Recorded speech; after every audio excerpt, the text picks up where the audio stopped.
Hello and welcome back to Lazy Bird Travel. Today we're flying from Washington Dulles to Doha on Qatar Airways A350-900 in their world-famous Qsuite business class. It's often called one of the best in the sky, but let's find out if it really lives up to that reputation. Checked-in started off pretty smoothly. Although Qatar only had a few counters open, the business class line moved fast. The agents were polite and efficient. Just note that the baggage allowance is 2 checked bags and 2 carry-ons, which includes personal items, so plan accordingly. Dulles has always been one of my favorite airports. The check-in hall feels open and spacious, with its long, sweeping roofline and natural light pouring in. There's something calm and elegant about the Suriname design. It captures that classic jet-age feeling of travel. One thing I love about Dulles is the security. Security is always quick. No need to take out electronics. A big win. Qatar Airways gives its business class passengers free access to the Turkish Airlines lounge at Dulles, which is quite average. I decided to visit the Captain 1 lounge this time. The only challenge, as usual at Dulles, was figuring out the maze to the Captain 1 lounge. The lounge is probably easier to find if you use the TSA pre-check lane, but I don't have it. So I have to take the elevator up and down the terminal, which feels like a puzzle every time. The Captain 1 Lounge at Dulles remains one of my favorites in the US. There are many different types of sitting areas, and the food selection is solid. They do a great job accommodating allergies and preferences. I took a little bit of everything this morning: some fresh fruit, butternut squash salad, coconut milk parfait, smoked salmon bagel, quiche, oatmeal porridge, and a small sandwich. Everything tastes good. Curtains were oddly drawn today, blocking the tarmac view.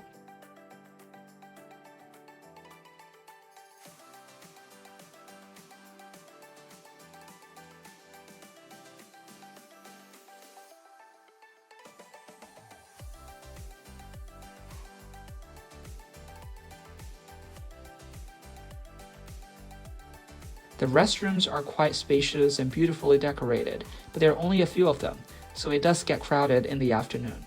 But the staff were friendly, and the grab-and-go station is perfect if you are short on time.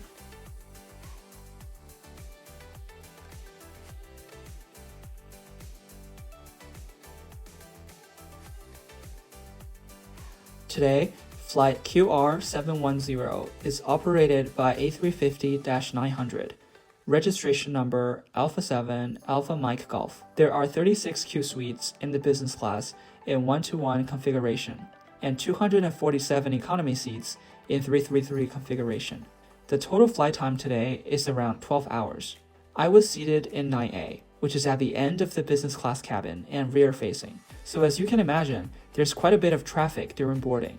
The crew did ask me about my preference for the welcome drink, but not sure if it's because of the traffic during boarding. The welcome drink never came. Not a great start for a premium flight. The Qsuite looks stunning, but is smaller than I expected, especially the entryway, which feels narrow. There's thoughtful storage though, a surface with a compartment below, a stall with space inside, and a large dining table that's stable but doesn't slide back when open. Just note, no space under the footrest for shoes, so things can get tight.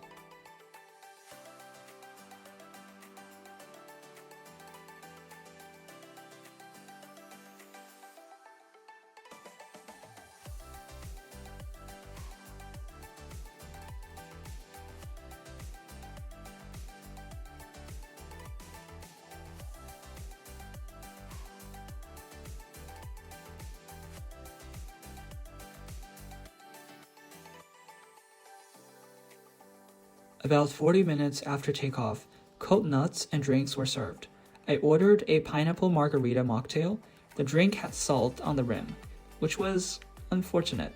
Since the cabin air was super dry that day, I ended up badly dehydrated. My lips felt like they were on fire for the rest of the flight. For the first meal, I went with a tuna and scallop starter, brisket for the main, and a strawberry sundae to finish.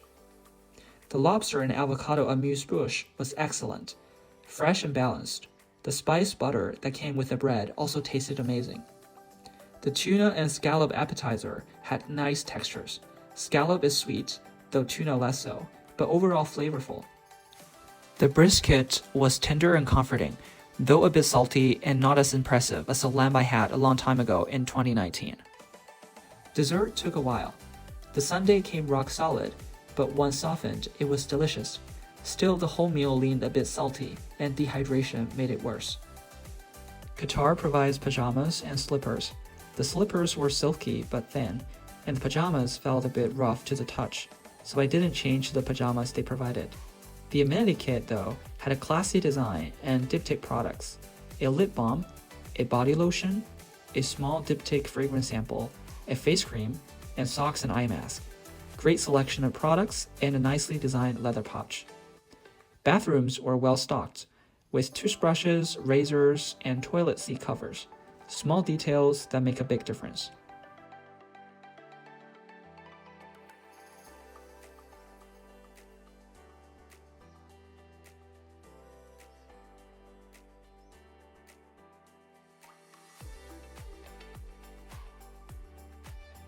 For sleeping, I had 2 pillows, a cozy blanket, and a mattress pad on request. My pillow had Cape Town embroidered on it, a collectible touch I loved. Wi-Fi is free for an hour, but quite slow. Entertainment is mainly Hollywood and Bollywood titles, not a ton of international variety.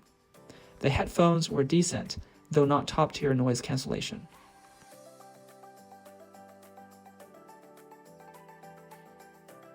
I ordered a light meal before the breakfast. The American snack platter includes a mini Boston lobster roll, spinach with artichoke dip, and red velvet cake. Overall not bad, but nothing stand out either. Breakfast was served 2 hours before landing. Pastries with strawberry jam and butter were great, and the almond milk, banana, and chocolate smoothie was refreshing. The coconut porridge, however, had an odd cinnamon flavor that didn't quite work for me. Ironically, the one I had at the Capital One Lounge earlier was better. Before landing, a diptych towel with a new scent wrapped up the service nicely. Overall, Qsuite still offers one of the most private and comfortable experiences in the sky, but this flight also had a few misses: slow service at boarding, oversalted meals, and not so interesting entertainment system that made it fall just short of perfection. Still, if you value privacy, style, and overall comfort, Qatar Airways remains one of the best ways to fly long haul.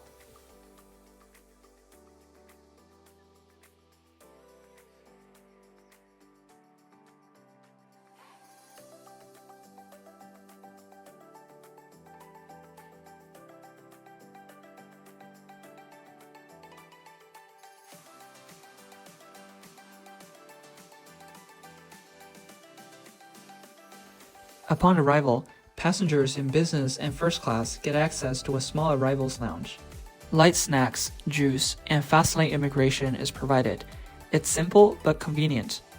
I'm transferring in Doha for 19 hours, so I booked a free stopover hotel through Qatar Airways, but the transfer desk was easy to miss, so I ended up lining up twice. Once sorted, though, the process was smooth. The hotel transfer was quick, and they even provided a 250 Qatar Rial food voucher. Doha was incredibly hot and humid. My camera fogged instantly. I ended up only exploring the Katara Culture Village in the morning and then gave in to the heat. Then in the evening, I toured around the National Museum and the Museum of Islamic Art, after taking a much-needed nap at the transfer hotel. The Katara Culture Village is one of those places where Doha's creative spirit really shows. Between the open courtyards, galleries, and sea views, it feels like an outdoor museum, where every corner has a mix of tradition and modern design.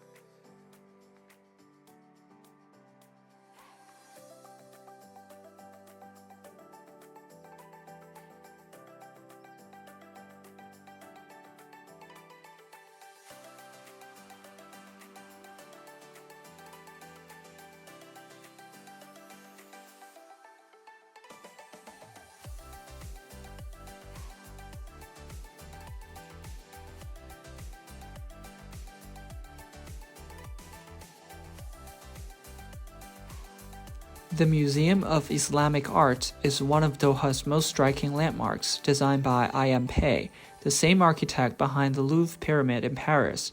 He drew inspiration from traditional Islamic geometry, but kept the lines clean and minimal. The result is a structure that feels timeless, part fortress, part sculpture, standing right on the edge of the Corniche.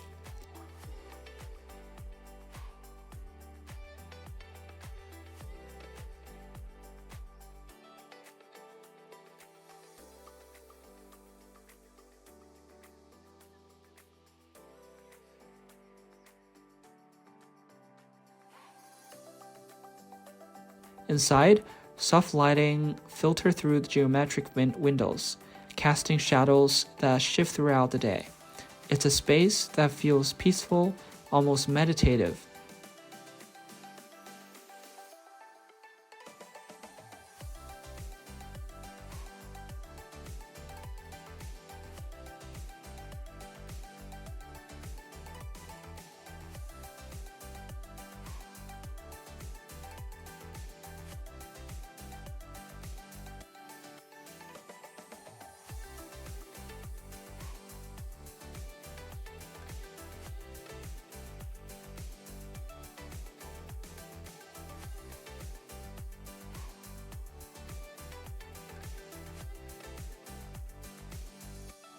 The collection spans more than 1,000 years of Islamic history, from intricate calligraphy to the ancient ceramics, all beautiful and curated in a calm, minimalist space.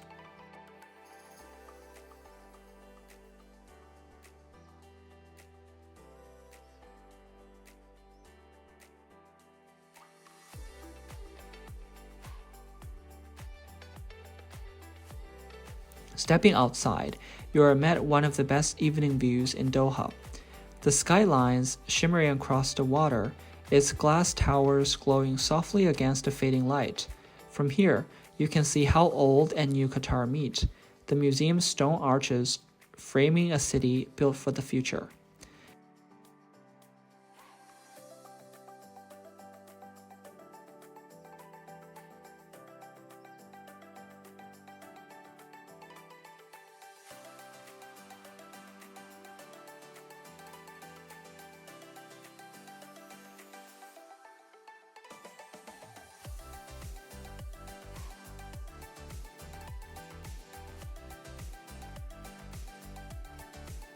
After taking in the serene beauty of the Museum of Islamic Art, it's just a short ride to the National Museum of Qatar, and the contrast is striking.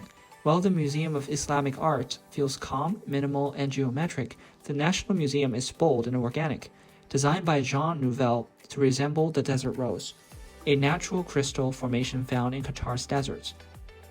Its sweeping interlocking discs create a sense of movement, almost like the building itself is growing out of the sand. Unfortunately, the museum was closed on the day I visited, but it seems that the galleries inside flow like a journey through time, telling Qatar's story from Bedouin life and pearl diving to the skyscrapers of modern Doha. The museum's curves framing the city's skyline across the Corniche, a perfect balance of history and innovation, tradition and modernity. Interestingly, the city at night felt dimmer than I expected, fewer streetlights, which give it a calm but slightly airy vibe. This wrapped up the first segment of my Qatar Airways journey. Next, I'm heading back to the airport for my second segment of this trip from Doha to Beijing. Stay tuned for the next video.